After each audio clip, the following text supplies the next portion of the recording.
A continuar con nuestro estudio ahí en el libro de Jueces, ¿sí? Acá mi hija me pregunta, dice, decidí que vas a tomar la palabra. Y me pasa que hoy surgieron unos imprevistos en el medio y tuvimos que arreglar sobre la hora, ¿sí? Porque hay gente que se fue de viaje y pensó que iba a volver para hoy y le digo, no creo que puedas hacer un viaje tan rápido y volver. Pero bueno, nos vamos acomodando y lo más hermoso de todo esto es que podemos cubrirnos y hacer que la reunión sea también un momento especial y que podamos seguir aprendiendo. Y estábamos en el libro de Jueces, si ustedes se acuerdan, el capítulo 3, y habíamos visto la última vez el inicio, la introducción del libro de Jueces, de la vida de Ahok, ¿sí? Este hombre que era zurdo, este hombre que le tocó enfrentar tres naciones. Una de ellas era el rey Eglón, que había juntado a los amonitas y a los amalecitas, dice ahí en el capítulo 3 y versículo 13, y que habían hecho justamente lo que muchos de nosotros por ahí, el pueblo de Israel estaba viviendo esta lejanía de parte del Señor. Y es interesante que cuando uno lee el libro de Jueces siempre pasa lo mismo. Hay un tiempo de paz, hay un tiempo de rebeldía y hay un momento en que Dios levanta un libertador para ese pueblo. Y el pueblo de Israel venía de estar en paz. Si uno se pone a leer el capítulo 3 y el versículo 11, se va a encontrar que dice, después de Otoniel, y reposó la tierra 40 años y murió Otoniel, hijo de Cenaz. 40 años era que el pueblo de Israel estaba en un estado de paz. Y yo acá creo que es por ahí el punto principal que a nosotros nos pasa como cristianos. Porque cuando las cosas están mal, cuando la situación está complicada, cuando nosotros tenemos una situación que nos acongoja o nos pone mal, siempre recurrimos al Señor. Vamos y decimos, Señor, ayúdame, te necesito para esta situación. Pero cuando la cosa va bien, cuando nosotros nos encontramos en un estado de paz, cuando las cosas están bien y van marchando bien, tengo trabajo, por ahí tengo alquiler, tengo buena salud, tengo una familia, tengo las cosas, es en el momento donde Satanás aprovecha para seguir alejándonos del Señor. No llegamos a una condición de pecado, pero sí llegamos a una condición en la que no estamos en las óptimas condiciones delante del Señor. Es interesante que siempre en este estado de paz que tenía el pueblo de Israel, en cada uno de justamente estos, de estos jueces que se levantaron, después de ese momento siempre hay una caída. Y eso es para que nosotros nos demos cuenta de que Satanás no descansa en ningún momento. Él siempre está obrando de manera que nosotros podamos justamente caer y resbalar. Recién hablábamos de que muchas de las cosas que se habla de la iglesia, algunas son ciertas con respecto al dinero, con respecto a los abusos, con respecto a un montón de otras cosas. ¿Pero por qué es cierto? Porque muchas veces Satanás busca desacreditar a la persona y a nosotros como cristianos para que no tengamos esa autoridad de hablar de las cosas que están mal. Si hay algo que tenemos que hacer, otra vez cuando hace tiempo miraba una película, seguro que la habrán escuchado, Enemigo Público, que es una película que hizo Will Smith, una de las mejores películas de él, pero lo que tenía de interesante esto es que cuando a él lo están buscando, una de las cosas que dice el jefe de la CIA, dice, tenemos que desacreditarlo públicamente para que cuando él hable, dice, la gente no cree en su palabra. Y eso es lo que hace Satanás con los cristianos. Por eso busca que nosotros caigamos, por eso busca de que nosotros le fallemos al Señor, por eso busca de que la iglesia se equivoque, para que no tenga el poder de decir las cosas, para que esté desacreditado el mensaje que nosotros llevamos.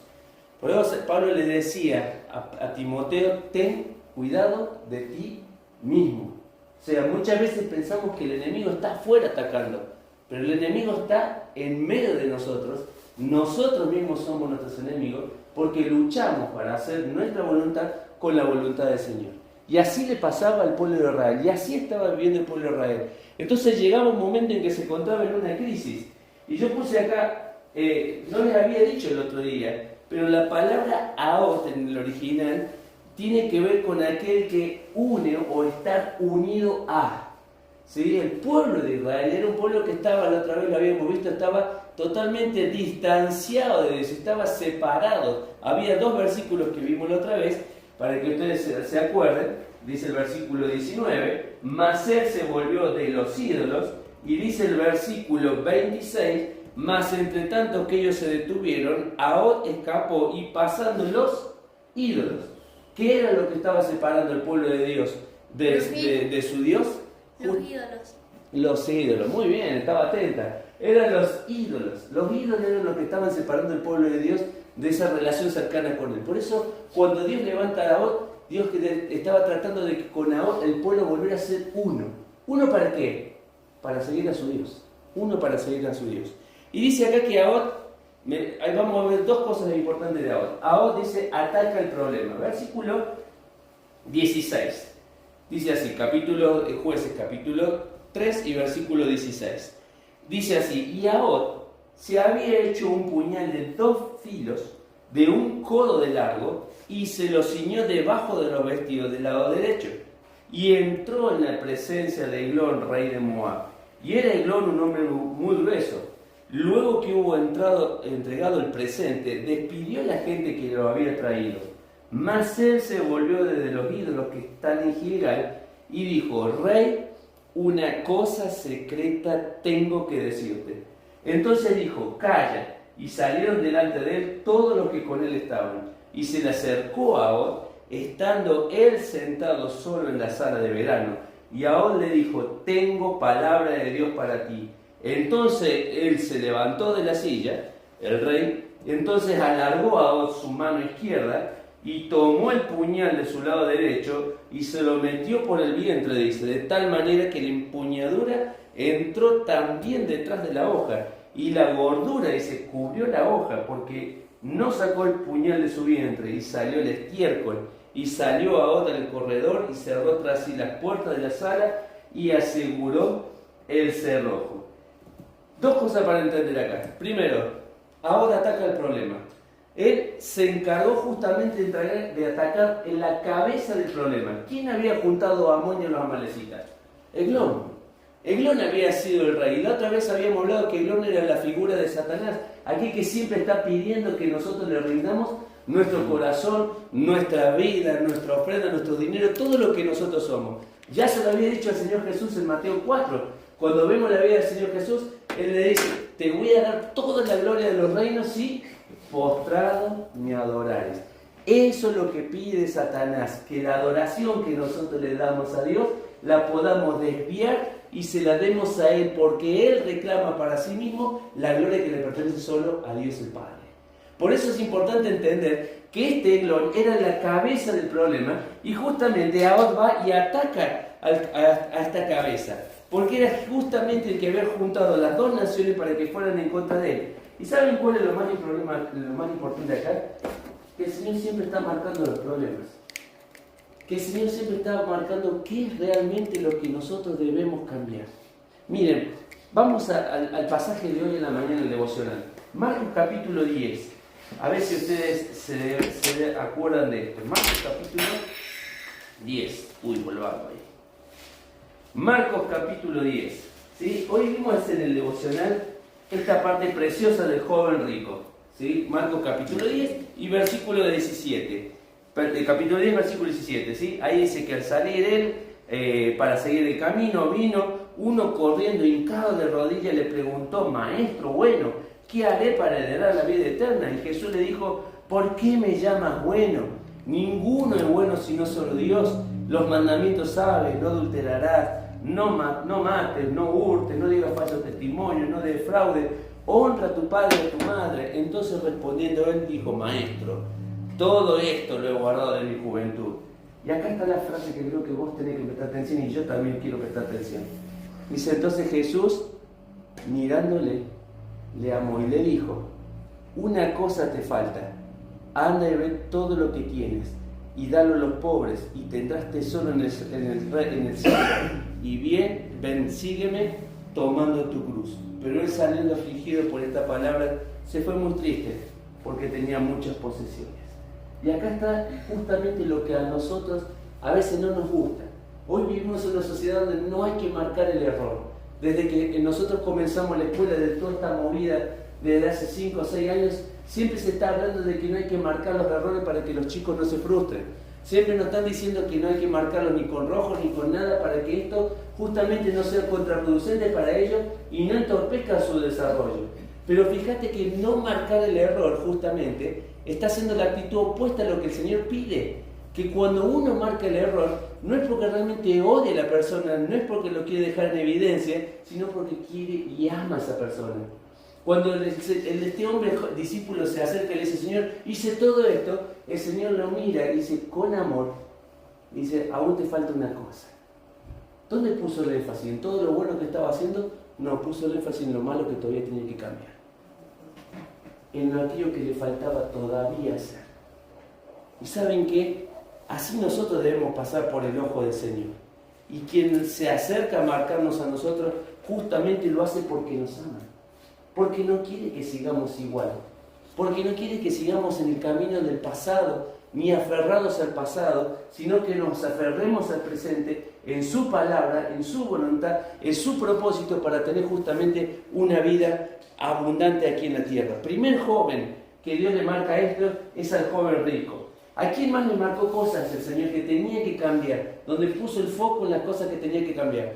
Siguiente ejemplo, segunda de Timoteo, el capítulo 1. Segunda de Timoteo, ya seguramente van a decir, ya sé de quién vamos a hablar. Sí, justamente de Timoteo vamos a hablar.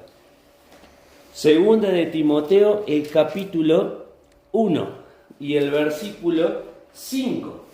Pablo le escribe a este joven, 2 cartas le escribió. En la primera lo anima a que justamente establezca ancianos, que lo haga conforme a lo que la palabra de Dios dice, conforme a lo que Dios establecía, pero llega al capítulo 2, a la segunda carta, y ya no tiene una visión de las cosas que tenía que hacer, sino tiene una visión de lo que estaba pasando con Timoteo. Y esto es algo que nos va a pasar a todos.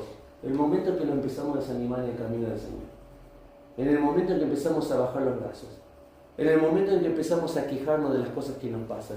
En el momento en que perdemos la visión del Señor y empezamos a enfocarnos en los problemas y estamos en esa situación desanimados. Y Pablo le escribe a Timoteo en el capítulo 1 y en el versículo 5, vamos a traer ahí un poquito el versículo que más hincapié en el 6, dice, trayendo en la memoria la fe no fingida que hay en ti, la cual habitó primero en tu abuela Loida y en tu madre Eunice, y estoy seguro que en ti también. Versículo 6, por lo cual te aconsejo que avives el fuego del don de Dios que está en ti por imposición de mis manos. Porque no nos ha dado espíritu de cobardía, sino de poder, de amor y de dominio propio. ¿Qué le estaba diciendo con esta frase que está acá, avivar? Ahí la palabra en el original es anasupureo. Medio difícil, como decir, voy a hacer un puré. Pero la traducción quiere decir volver a encender. Volver a encender. Miren, cuando vos vas a una casa, te das cuenta si tiene calefacción o no. ¿Por qué? Porque cuando vos entras te da el calorcito, si está prendido, o entras y decís, qué frío que hace acá, está más lindo afuera que acá adentro. Te das cuenta, entramos acá al Zoom y nos damos cuenta cuando el calefactor está al máximo o está al mínimo. Entonces vamos y lo subimos. Aquellos que limpian los domingos y se ponen a limpiar el piso cuando se van, o lavan las tazas después de la actividad de los chicos, cuando no hay agua caliente, mamá, tenés que verle, ay, las manitos cómo hacen así para que entra en calor. ¿Por qué? Y vamos, decimos, no se puede volver a encender el termotanque. Y vamos y encendemos nuevamente el termotanque. ¿Para qué? Para que vuelva a recuperar temperatura y calor. Eso le estaba pasando a Timoteo. Y Pablo le escribe a él, hablándole de un joven que justamente había sido ejemplo, que ya se lo dice en las anteriores cartas, pero llega un momento en que se había desanimado. ¿Y sabe qué le dice? Volver a encender el fuego. Volver a encenderte por las cosas del Señor. Volver a encenderte por el servicio. Volver a encenderte por acercarte a las personas. Volver a encenderte por hablarles a otros de Cristo. Volver a encenderte para que no pierdas justamente lo que Dios puso en nosotros. ¿Qué es? La presencia de su Espíritu en nuestras vidas. Pero Pablo, cuando se lo marca a él, no se lo marca porque tenía odio, sino justamente porque lo amaba. Le decía, tenés que ponerte las pilas en este asunto, porque si no va a condicionar el resto. Siguiente ejemplo, aquí en la Biblia habla de quién más se le escribió para que justamente pudieran cambiar las cosas que tenían que hacer. Colosenses, el capítulo 4. Filipenses, Colosenses, el capítulo 4. Otro que también Pablo escribe a esta iglesia de Colosas y se toma el tiempo para hablarle, dentro de todos sus saludos finales, que empieza a hablar de gente que ayuda, de gente que se pone las pilas para servir, que está ahí ayudando en la iglesia, le habla justamente a uno que veía, vino como decimos nosotros, venía medio flojito de papeles. ¿Sí? Capítulo 4 y versículo 17. Dice, decid a Arquipo, ¿sí? Nombre recontra re difícil, decirle a Arquipo, mira que cumplas el ministerio que recibiste en el Señor. ¿Qué te estaba diciendo? Que había dejado de hacer aquello que había empezado. Ahí el original de la palabra cumplas es pleonás y significa terminar fielmente. Había comenzado, pero no había podido continuar con la tarea que estaba haciendo. Y Pablo se toma el atrevimiento de escribirle uno por uno. Esto es lo que me llama la atención. ¿Cómo hacía para conocer tan bien a las personas? Hay que tener conocimiento, hay que saber mirar a las personas y decir, y date cuenta en la situación donde está. Más que Pablo estaba escribiendo desde la cárcel muchas veces. Y le escribe a esta iglesia y le dice, miren, a este felicítalo por esto, a esto que siga trabajando, este que haga esto, este con... Y llega a dejar Arquipo y le dice, Arquipo, mira que cumples tu ministerio. Termina con fidelidad de aquello que se puso en tus manos. ¿Es una falta de amor? No. Es una muestra del amor genuino que tenía Pablo por cada una de las personas. Al decirle, tenés que poner a avanzar tu vida en este lugar. Termina con fidelidad. ¿A quién más le escribió? Bueno, ya no vamos a ver ahora personas, sino vamos a ver una iglesia. Apocalipsis, el capítulo 2 y el versículo 4. Apocalipsis, el capítulo 2 y el versículo 4. Dentro de todos los mensajes que se escriben en el capítulo 2 y en el capítulo 3 a las iglesias, la que siempre uno por ahí vuelve y vuelve y vuelve, justamente la iglesia de Éfeso, porque Apocalipsis capítulo 2 y en el versículo 4, Juan le escribe a esta iglesia y le dice, pero tengo contra ti que has dejado tu primer amor. Y uno lee los versículos anteriores y dice, ¿cómo puede ser que dejaron el primer amor? Si en el versículo 2 dice, yo conozco tus obras, tu arduo trabajo, tu paciencia, que no puedes soportar los malos, que has probado a los que dicen ser apóstoles y no lo son, los has hallado mentirosos, que has sufrido, has tenido paciencia, has trabajado arduamente, por amor a mi nombre, y no has desmayado, pero... Aflojaste la cincha, pero dejaste de tener relación conmigo. A veces salimos detrás del ministerio haciendo cosas, preparando materiales, que no está mal. Preparando reuniones, PowerPoint, las cosas que se necesitan, pero no estamos en contacto con el Señor. Y decimos, Señor, ya vengo porque tengo que estar encargado de tu obra. Y nos olvidamos de pasar ese tiempo con el Señor. A través de la oración, a través de la lectura de la palabra. Ese es el primer amor que se habían olvidado el pueblo de la iglesia de Éfeso. Y Dios también con amor le dice, tengo contra ti esto. ¿Y por qué se lo dice? Porque dice después en el versículo 5, recuerda por tanto donde has caído y arrepiéntete. ¿Por qué hace énfasis en las cosas malas y no en las cosas buenas? A veces decimos las cosas malas, porque son esas las cosas que todavía debemos cambiar. Y las cosas que venimos haciendo bien en nuestra vida, las debemos seguir puliendo para que sigan siendo así y no caigan en nuestra vida. Dios le escribe al joven rico, le escribe a Timoteo, le escribe a Arquipo, le escribe a una iglesia y podemos ver un montón de ejemplos más que Dios les habla. Y le dice, esto es lo que tenés que cambiar. Aún te falta dejar estas cosas. Aún si querés seguirme, como decía, deja estas cosas, como decía el escritor, toma tu cruz y sígueme. ¿Qué pasa? Esto pasa porque nadie es perfecto, solamente Dios puede hacer todo eso. Nadie es perfecto, pero Dios nos alienta a que caminemos con Él, que es el camino perfecto. Y tal vez la pregunta sea, ¿cuál es la cosa que yo debería dejar? ¿Cuál es el problema que yo debería enfrentar? ¿Cuál es la situación que yo debería cambiar? Ayer escuchaba una frase que decía, La vimos en una película. Cambia tu modo de pensar para que puedas cambiar tu modo de actuar. Pero comienza el cambio por uno. Por entender que lo que Dios me está pidiendo es que deje ciertas cosas que son obstáculos a mi vida y que no me van a permitir avanzar. Y por más que yo termine negociando con el Señor y digo, yo hago esto, Señor, y vos haces esto, no va a ser de bendición a mi vida. Porque hasta que no solucionemos el problema que el Señor me ha marcado, no voy a poder seguir avanzando. Por eso el joven cuando se va triste, porque pensó que iba a encontrar la respuesta del Señor y dice, qué bien que estás haciendo las cosas. Y sin embargo el Señor dijo, todavía te falta una cosa, a la cual tenés que dejar para poder seguirme a mí.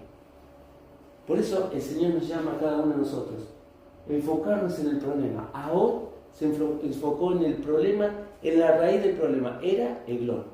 Y fue detrás de Eglón. ¿Para qué? Para poder darle libertad a toda una nación de aquello que los oprimía. Volvamos al libro de Jueces. Vamos a ver la segunda de las cosas. La primera que vimos recién era justamente esto, que Ahod atacó el problema. Pero también vamos a ver algo más en el versículo 16 de Ahod y ya vamos a ir terminando. La segunda de las cosas que vemos de Ahod es que Ahod se preparó. Dice el versículo 16, que lo leímos recién, y Ahod se había hecho un puñal de 2 filos de 1 codo de largo y se lo ciñó debajo de los vestidos a su lado derecho.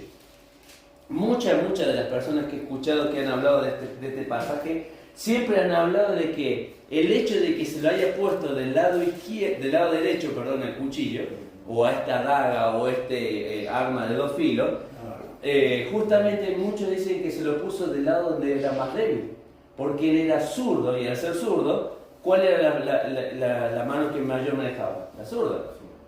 Cuando nosotros nos ponemos a fijar, siempre tenemos más fuerza en un brazo que en el otro.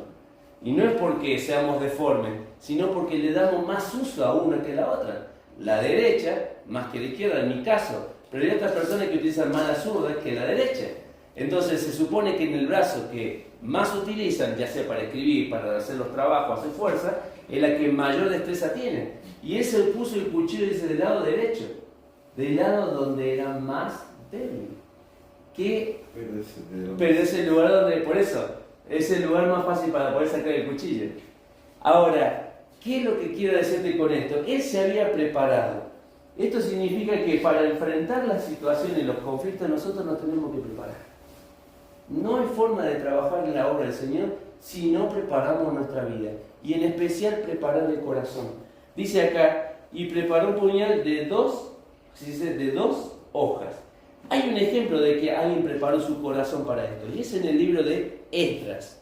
Esdras, el capítulo 7. Ahí acompáñame antes de Job. Esdras, el capítulo 7. Esdras, el capítulo 7. Déjeme que lo busque. Y Esdras, capítulo 7 y versículo 10. ESD seguro que debe salir, la sigla. Esdras, capítulo 7 y el versículo 10. Porque Esdras dice, vamos a leer de nuevo para poder entender. Porque en el día primero del mes primero fue el principio de la partida de Babilonia. Y el primero del mes quinto llegó a Jerusalén, estando con él la buena mano de Dios. Y versículo 10. Porque Esdras dice, había preparado su corazón para inquirir la ley de Jehová y para cumplirla y para enseñarle en Israel sus estatutos y sus decretos. ¿Qué fue el puntapié principal para que Esdras se preparara? ¿Preparó qué cosa? El corazón. Lo que está dentro de nosotros.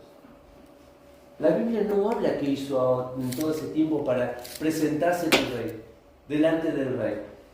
Solo dice que preparó un cuchillo y una daga para poder ir y presentarse y tener la oportunidad de ¿qué? De matar a esta persona, de poder darle libertad con eso a toda una nación. Pero tiene que haberse sentado a planificar, se tiene que haber puesto a sentar en qué momento lo hago. ¿Vieron cuando Esdras, Nehemías, vemos que él sale de allá desde el imperio y lo primero que hace es estar un tiempo largo de oración, pero cuando va y habla el rey dice, necesito esto, necesito carta, necesito madera, necesito gente que me acompañe, ya tenía todo planificado qué iba a hacer para poder cumplir el propósito que Dios había puesto en su vida. Se había sentado a planificar, a estar preparado para la situación. Lo mismo hizo este hombre. Aún no fue que llevó un cuchillo y dijo, bueno, vamos a ver si pasa algo, vamos a hacer algo. No, fue preparado con la intención de decir, voy a buscar el momento y la oportunidad justa de poder quedarme con el rey a solas. Era muy difícil quedarse a solas con el rey. Porque no siempre se puede quedar solo el rey, porque siempre tiene gente. Es como decir, quiero hablar con el presidente de la nación, a solas. Salvo que él diga, yo quiero hablar con esta persona sola, es muy difícil que cualquier persona decida hablar a solas con el presidente. Ahora se había preparado y preparó el corazón. Y a veces nos cuesta a nosotros preparar el corazón, porque el corazón no se prepara justamente por tener un pensamiento positivo en la cabeza. No se prepara el corazón por tener buenas prácticas, buenas enseñanzas, buenos amigos que son parte de la vida, pero no va por ahí. Acá dice que preparó su corazón, el libro de Esdras, ¿para qué? Para inquirir la ley de Dios, para cumplirla y después poder enseñarla a otros. ¿Qué es lo que está diciendo acá? Debemos pasar tiempo con la palabra. No podemos dejar la palabra que sea algo fortuito en mi vida o que sea fortuito en el día. Yo me levanto hoy a las 6 de la mañana, por decir un ejemplo, y si tengo tiempo me voy a sentar a leer la palabra. Eso es planificar fortuitamente. Porque vos tenés que hacerte el tiempo, no te va a sobrar el tiempo. No vas a tener una alarma en el teléfono que te diga pi, pi, pi, es hora de que podamos leer la Biblia. Nadie te lo va a decir. Tenés que buscar la voz ese tiempo, de pasar ese tiempo, de prepararte con el Señor, de sentarte con el Señor. No tiene que ser al azar. Al contrario, tiene que ser pensado, meditado, el tiempo que le voy a dedicar al Señor. De eso es lo que estaba hablando justamente el libro de Apocalipsis con la iglesia. Porque podemos hacer un montón de cosas, pero si no pasamos tiempo con el Señor, ¿cómo le digo al Señor realmente te amo? Entonces, tiempo de preparación, tiempo de estar pasando con su palabra. Dice otra de las cosas, no solo se preparó, sino que también unió al pueblo. Josué, el Jueces, el capítulo 3 y el versículo 28, y con esto vamos ya terminando. No solo que se preparó para enfrentarlo a este rey malvado de León, sino que también unió al pueblo para la batalla. Y dice el versículo 28, entonces les dijo, seguidme, porque Jehová ha entregado vuestros enemigos los moabitas en nuestras manos. Y acá hay dos cosas para entender. Primero, él dice seguidme. Acá la palabra original que utiliza es radaf, que significa correr detrás, pero no por ir corriendo, sino para combatir. Él dice ahí, mire, versículo 27, y cuando había entrado, dice, tocó el cuerno en el monte de Efraín. ¿Vieron que siempre hay un shofar, un cuerno que se toca, que el pueblo de Israel entendía cuál era para reunirse, cuál era el que tenían que preparar las cosas para irse, y cuál era el que llamaba a los líderes, y cuál era el que los llamaba a la batalla? El que tocan acá justamente es el de la batalla. Y dice acá que el pueblo de Israel salió con amor. Miren ustedes, cada uno estaba en la suya. Cada uno estaba con sus ídolos, separados de Dios, tal vez angustiados. Alguno habrá estado ahí de ese lado y dice, me siento mal por todo lo que está pasando en el pueblo de Israel. Porque a esto no nos llamó Dios. Siempre hay alguien que todavía permanece con el corazón sensible a lo que está pasando. Pero había otros que estaban en la suya con sus ídolos. Y habrán escuchado el shofar, el cuerno, y dicen, ¿qué está pasando? ¿Tenemos que ir a pelear? Y ahora se pone delante de ellos y dice, seguidme. Vamos a pelear. Todos juntos que estamos acá. Vamos a pelear. Vamos a salir a la batalla. Pero no dice, vamos porque conmigo los vamos a hacer pedazos los otros. No dice eso.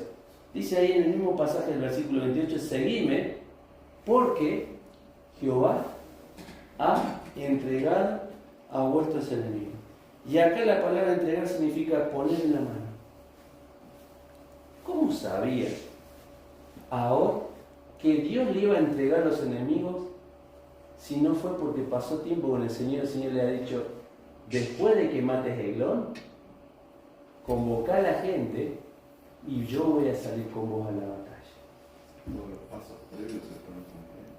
¿Te das cuenta lo necesario que es pasar ese tiempo del Señor? Y el Señor quiere justamente unir a su pueblo para que podamos justamente enfrentar nuestros conflictos como iglesia, como pueblo, como nación. Dice acá, actitudes para terminar para la vida. Primera de las cosas, debemos focalizar el problema.